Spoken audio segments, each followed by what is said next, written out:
Et voilà, nous venons de finir d'étaler notre pâte. Donc il manque un bout. Voilà. Regardez, il faut qu'elle soit bien tenante. Il ne faut pas qu'elle tombe, sinon c'est pas de la bonne pâte. Donc une fois qu'on a fait ça, la garniture. Donc on va d'abord se laver les mains. Un peu d'huile.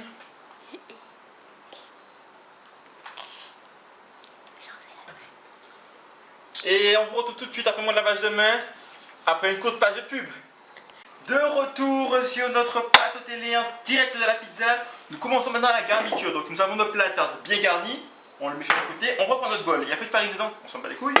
Donc c'est une pizza maison. Donc vous prenez ce que vous trouvez. Donc moi j'ai trouvé une crème fraîche périmée 11,03. Je vais la mettre. Et une sauce rouge périmée 11,03. Je dirais 15, mais ça passe tout seul. Donc vous prenez une cuillère, en métal de préférence, parce que j'ai pas de cuillère en bois. La mienne elle est remplie de pizza, au sale. Donc la sauce, vous en mettez un peu, ça fait de l'eau mais c'est pas grave. Voilà, vous videz le pot.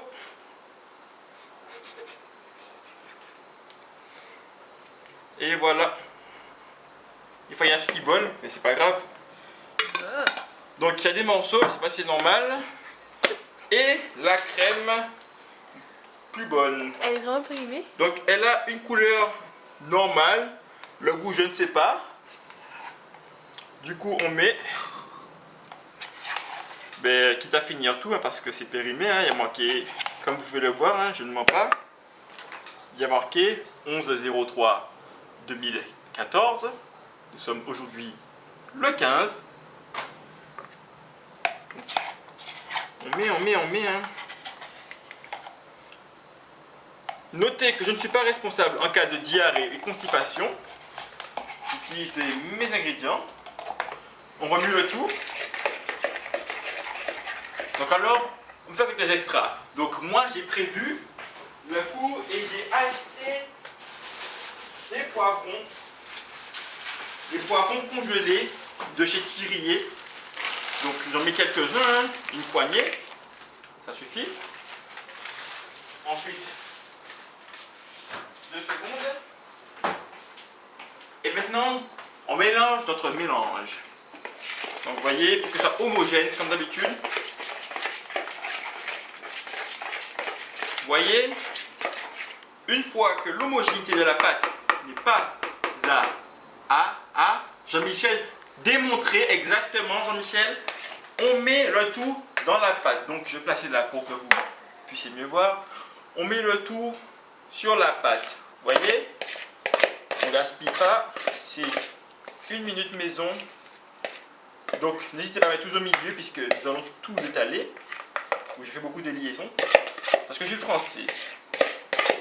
Alors on en met un peu, beaucoup, passionnément, à la folie, Jean-Michel. Pas du tout exactement Jean-Michel, tu aurais plus grande part. Donc, voilà. Ensuite, on étale, voyez. N'oubliez pas que, justement, avant, ne faites pas comme moi, préchauffez le four, voyons. Thermostat 7, hein, comme d'habitude, pour les pizzas. Donc, nous finissons d'étaler notre garniture. Voilà, il faut bien que ce soit bien réparti. Vous pouvez ensuite ramener les bords, mais moi je m'en bats les couilles. Et là, vous prenez le fromage. Alors là, c'est bon fromage emmental français râpé de U. Alors, des ciseaux. Des ciseaux. Pour ouvrir le sachet, évidemment. Et puis vous pouvez nettoyer aussi zigzag, hein, comme vous voulez, hein, chacun ses goûts. Donc, le sachet est un peu ouvert. On n'ouvre pas l'autre sachet, ça sert complètement à rien. Et on ouvre le sachet. Voilà. Et là, on met notre fromage par-dessus. Pas beaucoup de fromage. Il faut que ça fasse une fine couche de fromage. Vous voyez, hein, comme ça, et puis vous étalez le fromage. S'il manque un peu, vous mettez un autre, mais juste une fine couche. Hein. Il faut qu'on puisse voir la pâte. Voilà. Ça fait le fromage. Et voilà. Donc, après le fromage, vous pouvez épicer votre pizza. C'est-à-dire le travail de la pizza. Alors, je lave mes mains. Alors, j'avais dit les épices. Donc, un peu de poivre, par exemple, sur le dessus de la pizza. Vous voyez, le style. La plus sûr même que dans la pizza. Mais c'est le style, hein, tout le style, c'est culinaire, hein, vous voyez, un peu de poivre. Et maintenant, on attend que le four soit préchauffé. Thermostat 7, préchauffage. Pendant ce temps, on peut ranger nos ingrédients. Avec de l'huile, évidemment.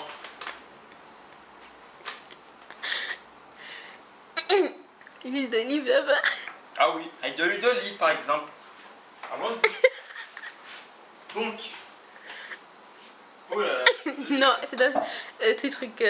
Donc ouais, faites comme ma maman, récupérez les flacons de gel douche et de shampoing pour y mettre votre huile d'olive. Donc regardez. Posez. Regardez. Ah. Presse. Press to play. Wouhou. Comme à la télé, le nouveau Saint-Marc. Paf. Petit escargot, huile d'olive. Posez. Paf. Et puis on pose.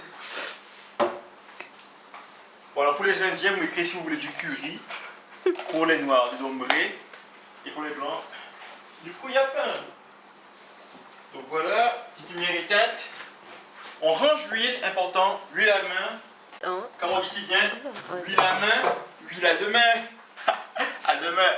Alors, voyez qu'il nous reste des ciseaux. Donc, on peut faire une coupe. Tailler le fromage trop haut.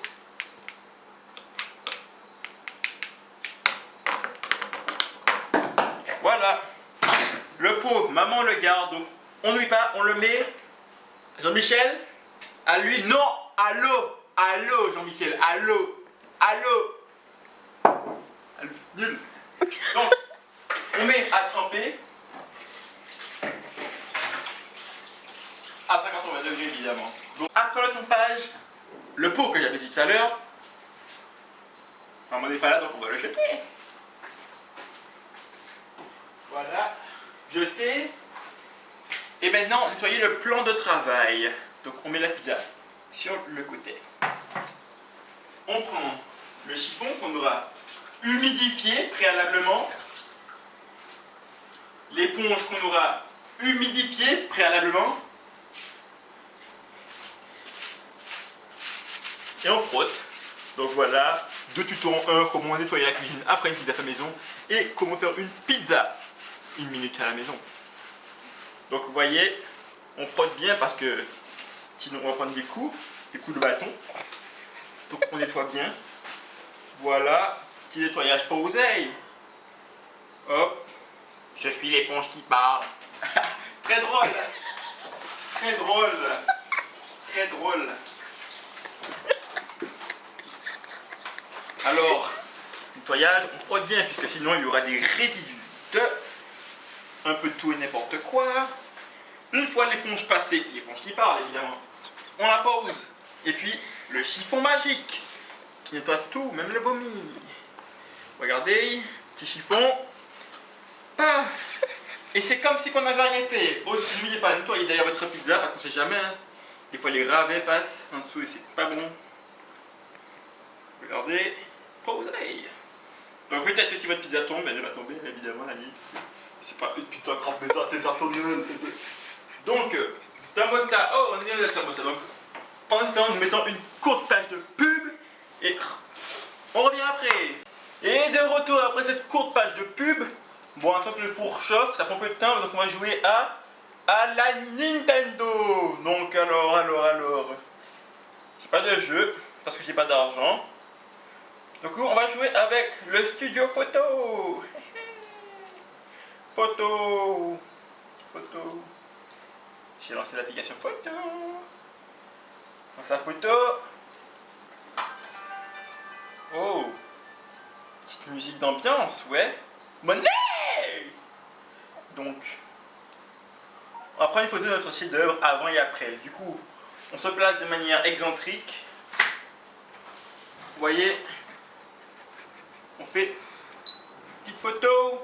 Ah merde, c'est une vidéo. Attendez. On passe en mode photo. Petite pause. On met le 3D évidemment. Hein. Et là, photo.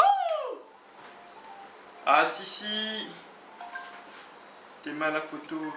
Alors je te montre la photo, mais juste parce que c'est toi. Et voici la photo. Paf. Et ouais. 3 mégapixels. Et le four est éteint, du coup on profite de ce moment d'inattention du four pour mettre la pizza maison. Donc on ouvre le four.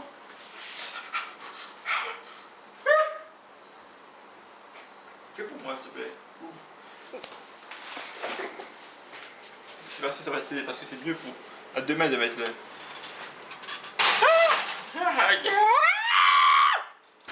Et puis on le met en mode alors pizza. T'as pas mis de lunettes? Pizza. Quoi? C'est. Pourquoi tu l'as mis à 150? Quoi? Mais non, mais 1, 2, 3, 4, 5, 6, 7. Pourquoi tu.